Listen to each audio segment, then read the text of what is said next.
우리 다 함께 사도신경으로 신앙 고백하면서 4월 9일 새벽 기도회를 하나님 앞에 올려드리겠습니다.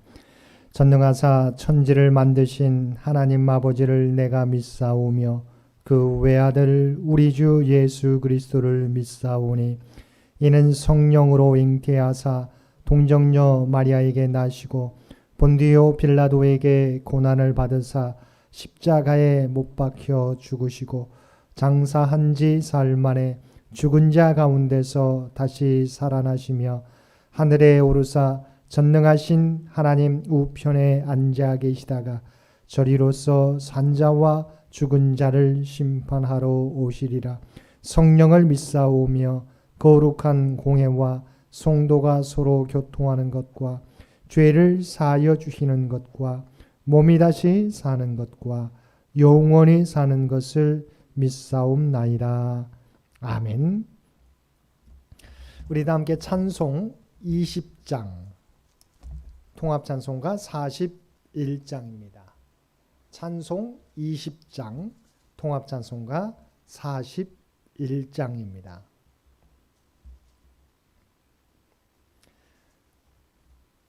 큰 영광 중에 계신 주 나 찬송합니다.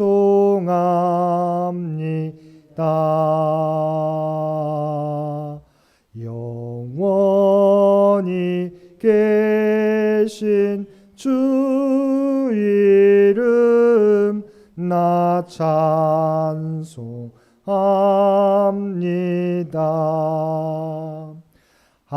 한없이 크신 능력을 나 찬송합니다.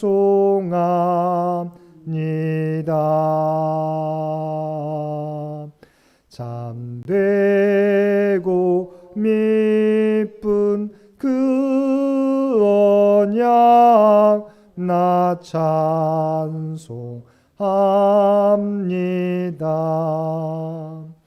온 천지 창조하시던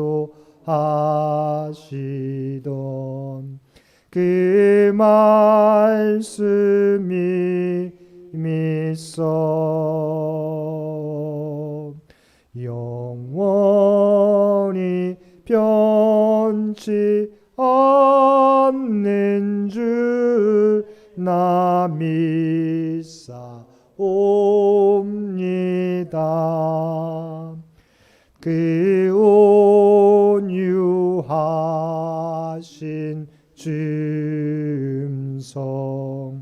날 불러주시고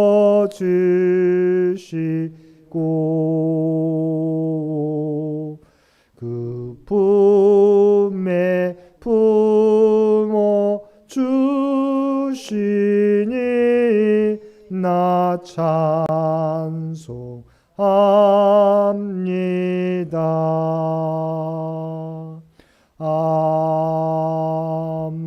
아멘. 오늘 우리에게 주신 하나님의 말씀 출애굽기 3장 1절에서 12절까지 말씀입니다. 출애굽기 3장 1절에서 12절까지 말씀입니다.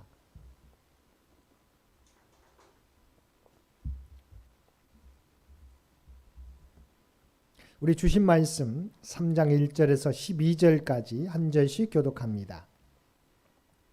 모세가 그의 장인 미디안 제사장 이드로의 양떼를 치더니 그 떼를 광야 서쪽으로 인도하여 하나님의 산 호렙에 이르매 여호와의 산자가 떨기나무 가운데로부터 나오는 불꽃 안에서 그에게 나타나시니라. 그가 보니 떨기나무에 불이 붙었으나 그 떨기나무가 사라지지 아니하는지라. 이에 모세가 이르되 내가 돌이켜 가서 이 큰 광경을 보리라. 떨기나무가 어찌하여 타지 아니하는고 하니 그때 여호와께서 그가 보려고 돌이켜 온 것을 보신지라. 하나님이 떨기나무 가운데서 그를 불러 이르시되 모세야 모세야 하시매 그가 이르되 내가 여기 있나이다. 하나님이 이르시되 이리로 가까이 오지 말라. 내가 선 곳은 거룩한 땅이니 내 발에서 신을 벗으라. 또 이르시되 나는 내 조상의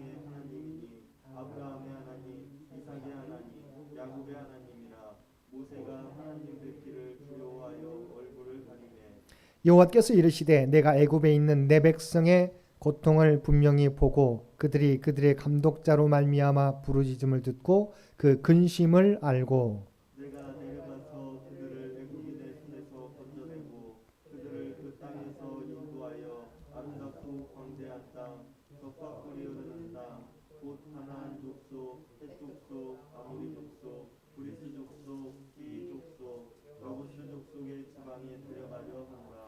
이제 가라. 이스라엘 자손의 부르짖음이 내게 달하고 애굽 사람이 그들을 괴롭히는 학대도 내가 보았으니 이제 내가 너를 바로에게 보내어 너에게 내 백성 이스라엘 자손을 애굽에서 인도하여 내게 하리라. 모세가 하나님께 아뢰되 내가 누구이기에 바로에게 가며 이스라엘 자손을 애굽에서 인도하여 내리이까. 하나님이 이르시되 내가 반드시 너와 함께 있으리라. 내가 그 백성을 애굽에서 인도하여 낸 후에 너희가 이 산에서 하나님을 섬기리니 이것이 내가 너를 보낸 증거니라. 아멘. 오늘도 주님 전과 각자의 삶의 자리에서 하루의 첫 시간을 주님 앞에 드리며 예배드리는 우리 모든 성도님들 가운데 하나님의 특별하신 은혜가 충만히 임하시기를 주님의 이름으로 간절히 축원드립니다. 오늘 본문은 우리가 너무도 잘 알고 있는 호렙산에서 모세가 하나님의 부르심을 받는 모세의 소명 이야기입니다. 하루는 모세가 장인 미디안 제사장 이드로 루엘의 양떼를 치는데 그 양떼를 광야 서쪽으로 인도하여 하나님의 산 호렙에 이르게 되었습니다. 산 호렙의 의미는 어원상 폐허 내지는 흙더미라는 뜻입니다. 그리고 산 호렙은 우리가 잘 알고 있는 신의 산을 의미합니다. 그런데 여호와의 사자가 불이 붙었으나 타지 않는 떨기나무 불꽃 가운데 모세에게 나타나셨습니다. 불꽃과 불은 하나님의 임재를 보여주는 상징적인 수단입니다. 먼저 모세는 자신의 눈앞에 펼쳐진 경이로운 광경을 보고 그것을 가까이에서 보기 위해 다가갔습니다. 그때 하나님께서는 모세가 하나님의 영광을 보기 위해 돌이켜오는 것을 보고 떨기나무 가운데서 모세야 모세야 하고 그를 부르셨습니다. 모세는 하나님의 부르심에 내가 여기 있나이다라고 대답했습니다. 하나님과 모세의 인격적 만남이 시작되는 역사적 순간입니다. 하나님께서 모세에게 말씀하십니다. 5절 말씀입니다. 하나님이 이르시되 이리로 가까이 오지 말라. 내가 선 곳은 거룩한 땅이니 내 발에서 신을 벗으라. 산 호렙, 바로 폐허 위에서 불꽃으로 쇠키나의 영광으로 임하신 하나님은 그 땅이 거룩하다 선언하시고 모세가 그리로 가까이 오는 것을 금하시면서 그에게 신발을 벗으라고 말씀하셨습니다. 여기서 우리는 하나님께서 모세에게 내가 선 곳은 거룩한 땅이라고 말씀하실 때 신의 산, 호렙산 자체가 거룩하기 때문에 거룩한 땅이라고 말씀하신 것이 아님을 알아야 합니다. 방금 살펴보았던 것처럼 호렙의 의미는 폐허입니다. 폐허와 같은 호렙산이지만 그곳에 하나님께서 임할 때 그 폐허와 같은 호렙산이 거룩한 산, 하나님의 거룩한 산이 되는 것입니다. 우리의 존재도 마찬가지입니다. 우리의 존재는 본래 흙, 아담아로 지어진 존재이지만 하나님의 형상과 숨이, 하나님의 숨이 입혀졌기에 하나님과 교제할 수 있는 존재가 되었습니다. 그리고 우리 가운데 성령의 임재, 기름 부음이 있게 될 때 우리는 연약한 존재이지만 하나님의 사명을 감당하는 거룩한 백성이 되는 것입니다. 또한 하나님께서는 모세에게 내가 선 곳은 거룩한 땅이니 가까이 오지 말라고 말씀하시며 신발을 벗으라고 말씀하셨습니다. 이 말씀의 의미는 호기심으로 하나님 앞에 나오는 것이 아니라 하나님을 경외함으로 나아오라는 것과 자기의 이력, 지금까지 자기 인생의 주인 노릇했던 삶의 방식을 가지고 하나님 앞에 나오는 것이 아니라 겸손하게 그리고 온전히 하나님께 맡기며 나아오라고 말씀해 주신 것입니다.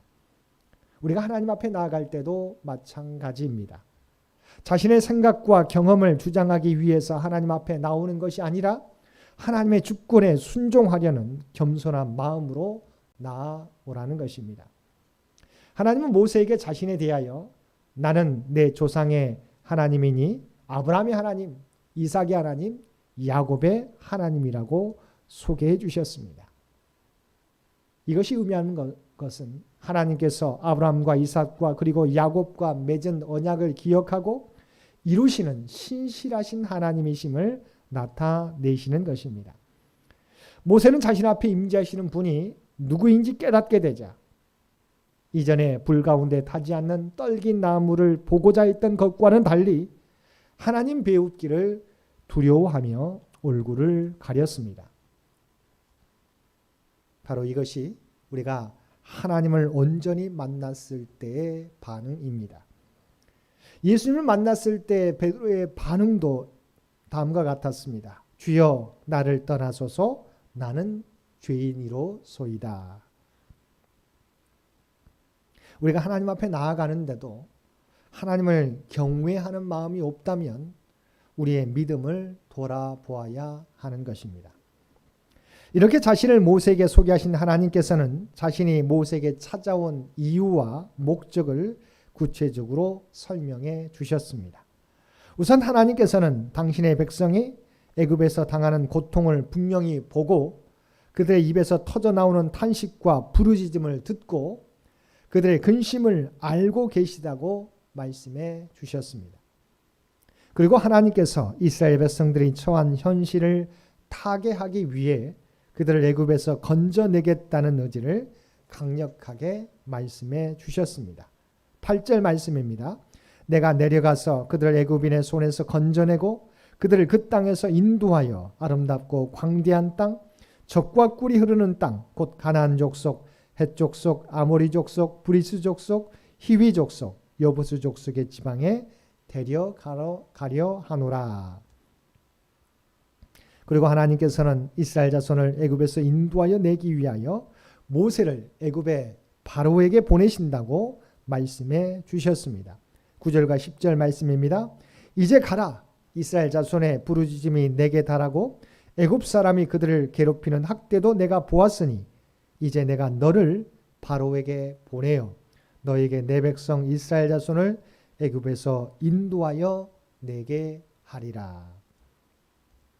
그러나 이 말씀을 들은 모세는 하나님께서 맡겨주신 이스라엘 백성을 출애굽시키는 그 엄청난 구원 계획을 감당할 수 없다고 하나님이 주신 사명을 거절하였습니다. 11절 말씀입니다. 내가 누구이기에 바로에게 가며 이스라엘 자손을 애굽에서 인도하여 내리까. 우리는 모세의 고백을 이해할 수 있습니다. 왜냐하면 지금 하나님을 만나고 있는 모세의 나이는 80이요. 아직도 장의 양을 치고 있었기 때문입니다. 모세는 애국 관리를 죽이고 도망자의 신세가 되어 미디안 광야로 피신한 지 40년이 지나 어쩌면 잊혀진 존재로 무명의 삶을 살고 있었던 것입니다. 그런데 하나님께서 당시 최강대국이었던 애굽으로부터 이스라엘 백성들을 해방시키는 역할을 자신에게 맡겨주시니까 모세 자신은 감당할 수 없다고 고백했던 것입니다. 4장에서도 하나님께서는 모세를 보내시며 지팡이가 뱀이 되게 하고 꼬리를 잡았더니 다시 지팡이로 변하는 기적과 손을 품에 넣었더니 나병이 생겼다가 다시 품에 넣었더니 다시 깨끗게 되는 능력도 보여주셨습니다. 그런데도 모세는 자신은 본래 말을 잘하지 못하는 자로서 입이 뻣뻣하고 혀가 둔한 자라고 말하며 보낼 만한 자를 보내소서라고 고백하였습니다. 물론 모세가 바로왕 앞에 가서 이스라엘 민족을 해방시키는 역할을 감당한다고 하는 것은 쉬운 일이 아닙니다. 그런데 여기서 중요한 것은 하나님께서 모세를 보내실 때 모세의 능력을 가지고 모세의 능력만 가지고 출애굽시키라고 보내신 것이 아니라고 하는 것입니다. 세상의 구원자 되시는 하나님께서 모세와 함께해 주시겠다는 것입니다. 12절 말씀입니다. 하나님이 이르시되 내가 반드시 너와 함께 있으리라. 내가 그 백성을 애굽에서 인도하여 낸 후에 너희가 이 산에서 하나님을 섬기리니 이것이 내가 너를 보낸 증거니라. 하나님이 모세와 함께 할 것이고 그 백성을 애굽에서 인도하여 이곳 호렙에 이르게 할 것인데 그것이 증거가 될 것이라고 말씀해 주셨습니다. 사랑하는 성도 여러분, 하나님께서는 저와 여러분에게 사명을 주실 때 우리 혼자 가게 하지 않으십니다. 하나님께서 우리와 함께 하시며 그 사명을 감당할 수 있도록 능력을 주시며 우리를 인도해 주십니다. 우리가 가진 능력과 지혜로는 감당하기 어려울지라도 하나님께서 우리와 함께 하시고 필요한 능력을 주시면 우리가 감당하지 못할 일이 없는 것입니다. 오늘도 우리와 함께 하시며 우리에게 하나님의 뜻을 이루시기 위해서 우리를 부르실 때 네 주님 내가 여기 있나이다라고 대답할 수 있는 저와 여러분이 되시기를 바랍니다. 주님께 대한 믿음과 온전한 순종을 통해서 오늘도 거룩한 하나님의 뜻을 이루어가는 저와 여러분 모두가 되시기를 주님의 이름으로 간절히 축원드립니다. 함께 기도드리겠습니다. 사랑하는 충만하신 아버지 하나님, 모세를 부르시고 그에게 출애굽의 사명을 맡겨주시는 소명을 맡겨주시는 그 내용을 하나님의 말씀을 통해서 보게 됩니다. 아버지 하나님, 우리에게도 그 사명 맡겨주시게 될 때 하나님께서 우리와 함께 하심을 믿고 하나님의 인도해 주심을 믿고 우리의 능력은 부족하지만 내 주여 내가 여기 있나이다라고 대답할 수 있는 우리 모두가 되게 하여 주옵소서. 그리하여 우리와 함께 일하시기를 원하시는 그 명령을 우리가 기억하고 온전히 순종함으로 우리에게 맡겨진 사명을 감당하고도 나무 믿는 우리 모두가 되게 하여 주옵소서. 오늘도 이 나라의 민족을 주께서 긍휼히 여겨 주시기를 원합니다. 또한 하나님의 뜻 가운데서 인도하여 주옵소서. 또한 우리 창현재단을 주의 도구로 사용하여 주시기를 원합니다. 이 세상 가운데 소망이 될 수 있는 우리 창현재단이 또한 창현의 가족들이 모두 되기를 원합니다. 각자의 삶의 자리에서 우리가 하나님의 부름받은 일꾼인 것을 구별된 백성인 것을 기억하며 하나님 백성으로서의 정체성을 가지고 살게 하여 주옵소서. 세상 가운데 소금과 빛의 사명을 감당케 하여 주옵소서. 또한 바라기는 오늘도 우리의 모든 형편과 사정을 아시는 주님을 의지하며 간구하며 나가게 될 때 우리의 간구가 모두 하늘 보좌에 상달되어지기를 원합니다. 또한 응답받게 되길 원합니다. 육신이 연약한 자에게 하나님의 치유와 회복의 능력을 허락하여 주옵소서. 경제적 어려움 당하는 자에게 이 어려운 위기도 하나님이 주신 능력으로 이겨나가게 도와주옵시고 또한 필히 하나님의 풍성한 은혜를 모두가 입게 되는 주의 백성들 모두 되게 하여 주옵소서. 흩어져 있는 모든 장인의 가족들 또한 선교사님들을 기억하여 주시고 아버지 하나님 그들의 삶 가운데 항상 동행하여 주시어서 눈동자와 같이 지켜주시어서 어려움 당하지 않도록 또한 들려오는 소식이 복된 소식 되도록 눈동자와 같이 지키시고 보호하여 주옵소서. 사랑하는 자녀손들 아버지 하나님 그들의 믿음이 흔들리지 않게 되기 원합니다. 다음 세대를 책임져갈 우리 믿음의 자녀들의 믿음이 흔들리지 않게 도와주시고 또한 하나님이 주신 비전과 꿈을 이루기 위해 그들이 노력하게 될 때 그것 위에 하나님의 지혜와 총명을 허락하여 주시어서 오직 하나님의 영광을 이루어가는데 부족함이 없는 모든 믿음의 자녀들 되게 하여 주옵소서. 오늘도 우리에게 복된 하루를 허락해 주신 것 진심으로 감사합니다. 이 땅에서 우리가 하나님의 부름받은 백성인 것을 기억하게 도와주옵시고 우리에게 맡겨진 사명 온전히 충성되게 감당하는 우리 모두가 되게 하여 주옵소서. 이제는 우리 주 예수 그리스도의 은혜와 아버지 하나님의 극진하신 사랑하심과 성령님의 우리와 늘 함께 하시며 동행하시며 인도하시는 놀라운 교통의 역사가 오늘 주신 말씀을 따라 주께서 우리를 부르실 때 주여 내가 여기에 있나이다 온전히 순종하며 나아가겠노라고 결단하며 세상 가운데 나아가는 사랑하는 주의 백성들과 그의 가정과 산업의 터전 위에 오늘도 주님 전에 나와 또한 각자의 삶의 자리에서 예배드리는 모든 주의 백성들 머리 위에 이제로부터 영원토록 함께 해주시기를 우리 주 예수님의 이름으로 간절히 축원하옵나이다. 아멘. 여러분 기도하실 때 오늘 주신 말씀을 위해서 이 나라의 민족을 위해서 창현재단을 위해서 창현의 가족들을 위해서 기도해 주시고 각자의 기도 제목 가지고 하나님 앞에 더욱더 가까이 나아가시기를 바랍니다.